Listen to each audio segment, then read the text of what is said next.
सोने की कीमत अगर आप देखेंगे, गोल्ड के प्राइसेस, सोने की कीमत जो है उसको लेकर क्या स्थिति बनी आप देखिए। 1 घंटे में यह सब हुआ है। 8:14, 8:14 PM, यह आपको गुरुवार का बता रहा हूं, गुरुवार को रात 8:14 यह गिरावट शुरू हुई,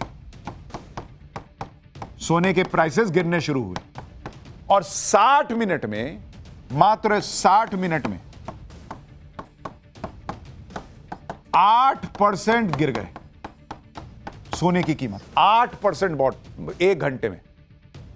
चांदी की कीमत, ये तो आपको सोने का बताया, चांदी वो 1 घंटे में 8:30 बजे गिरावट शुरू हुई और 30 मिनट में, वो तो और आधे घंटे में, 30 मिनट में चांदी की कीमत ऑलमोस्ट 6.5% गिरी।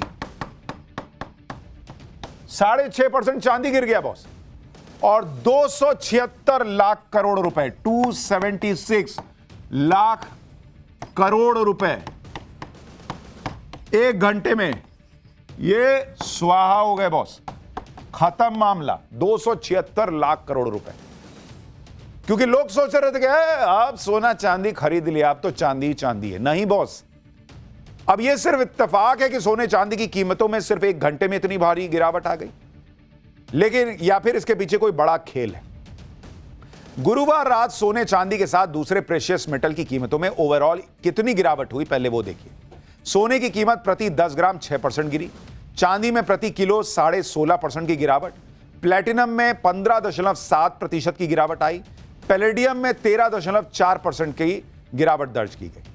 जिस तरह की गिरावट सोने की कीमतों में आई, उसने पूरी दुनिया को हैरान कर दिया। सोना, जिसमें निवेश बेहद सुरक्षित माना जाता है, उसकी कीमत गिरने के पीछे लोगों को साजिश नजर आने लगी। कहा जाने लगा कि किसी ने सोने की कीमतों के साथ मैनिपुलेशन किया है, यानी जो गिरावट है वो नेचुरल नहीं है, किसी ने खेल किया पर्दे के पीछे।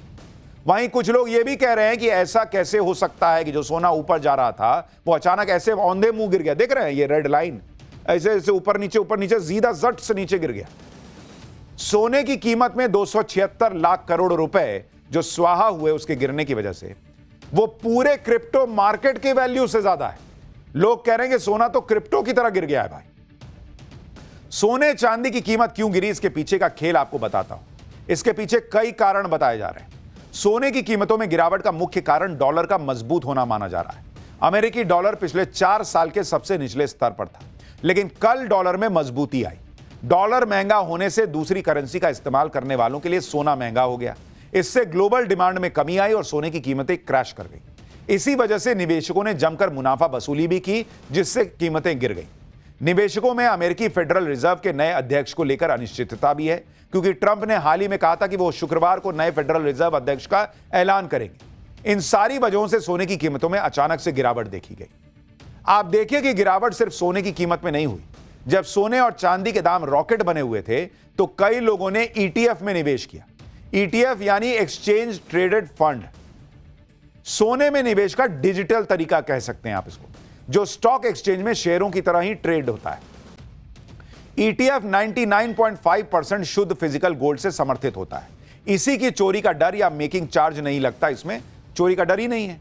ईटीएफ की 1 यूनिट 1 ग्राम सोने के बराबर होती है।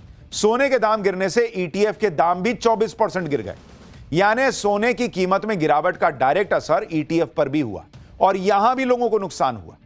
सोने और चांदी की कीमतों में भले ही गिरावट आई हो, लेकिन अभी भी निवेश के लिए यह सबसे सुरक्षित माना जा रहा। अभी भी सोने और चांदी की कीमतों को लेकर एक्सपर्ट्स क्या प्रिडिक्शन कर रहे हैं, पहले वो देख लीजिए।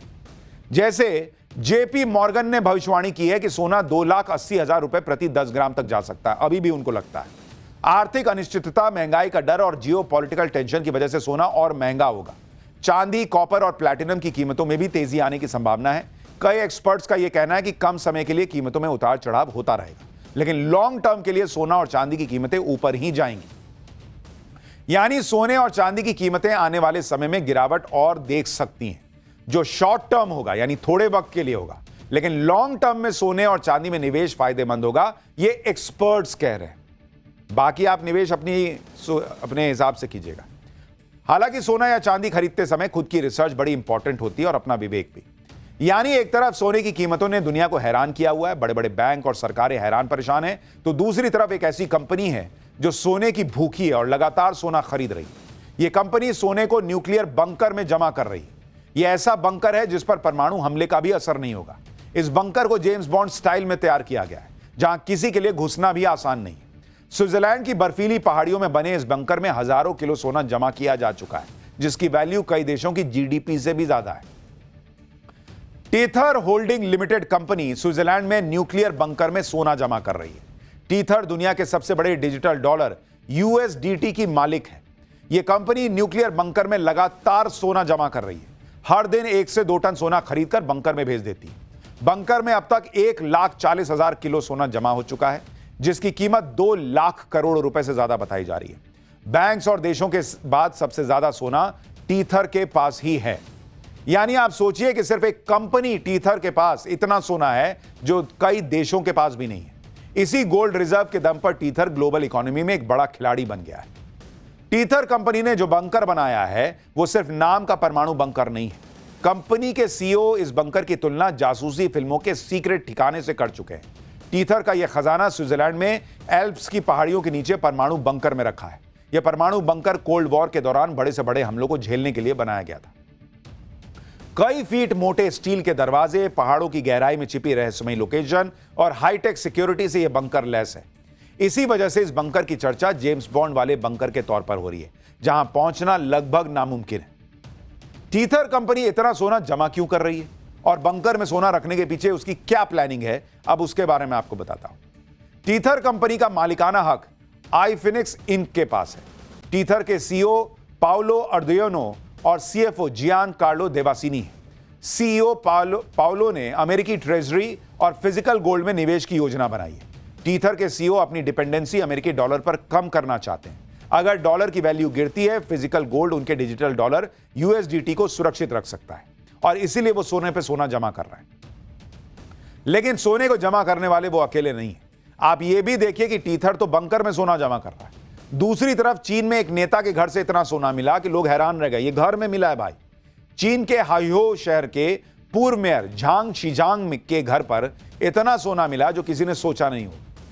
जांच एजेंसियों को झांग चीजांग के घर से 13,500 किलो सोना बरामद हुआ है। ये तस्वीरें जो आप देख रहे हैं ये उसी गोल्ड की बताई जा रही। पूरे घर में सोना ही सोना पड़ा हुआ था भाई। इतना सोना था कि आदमी को सोना दुश्वार हो जाए कि कोई मेरा सोना ले ना जाए। इतना सोना था कि देखकर लोग हैरान हो जाएं कि सोना कहां है, मतलब नींद वाला सोना कहां है। इतना सोना है, जमीन पे सोना, देखिए रैक में सोना, प्लास्टिक में भर भर के सोना।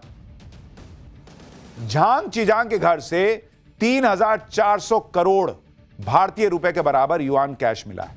इसके अलावा चीन और विदेश में मौजूद पूर्व मेयर के लग्जरी रियल स्टेट, महंगी कारों के कलेक्शन को भी जब्त किया गया था। झांग चीजांग को करप्शन के आरोप में मौत की सजा सुनाई गई है। उन पर गबन पद के दुरुपयोग का आरोप लगा था। यह चीन में करप्शन का अब तक का सबसे बड़ा मामला कहा जा रहा है और यह मामला कुछ वक्त पहले का है।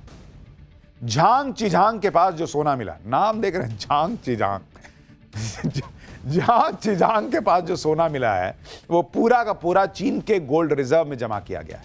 इससे चीन का गोल्ड रिजर्व 13,500 किलो और बढ़ गया। आपको बताता हूं कि दुनिया में सबसे ज्यादा गोल्ड रिजर्व किस देश के पास है और भारत की पोजीशन क्या है। दुनिया में सबसे बड़ा गोल्ड रिजर्व अमेरिका के पास है। अमेरिका के पास 8,133 टन सोना मौजूद है। जर्मनी के पास करीब 3,351 टन सोना है, जो यूरोप में सबसे ज्यादा है। इसके बाद इटली के पास 2,452 टन सोना है। फ्रांस के पास 2,437 टन गोल्ड है। रूस के पास 2,333 टन सोना। चीन के पास 2,264 टन सोना मौजूद है। भारत के पास इस वक्त 800 टन से ज्यादा सोना मौजूद है। यानी भारत के पास भी अच्छा खासा सोना है और यह सोना भारत की अर्थव्यवस्था के हिसाब से ठीक है। लेकिन दुनिया भर में सोना जमा करने की होड़ मची हुई है। आप भी अगर सोना खरीद रहे हैं, चांदी खरीद रहे हैं, तो यह ध्यान रखिए कि कभी भी ऐसे क्रैश की खबर भी आ सकती है। तो थोड़ा दिल मजबूत करके जाइए, पूरा रिसर्च करके जाइए। ऐसा ना हो कि सोना गिरा रातों रात और आप पैनिक में आ गए।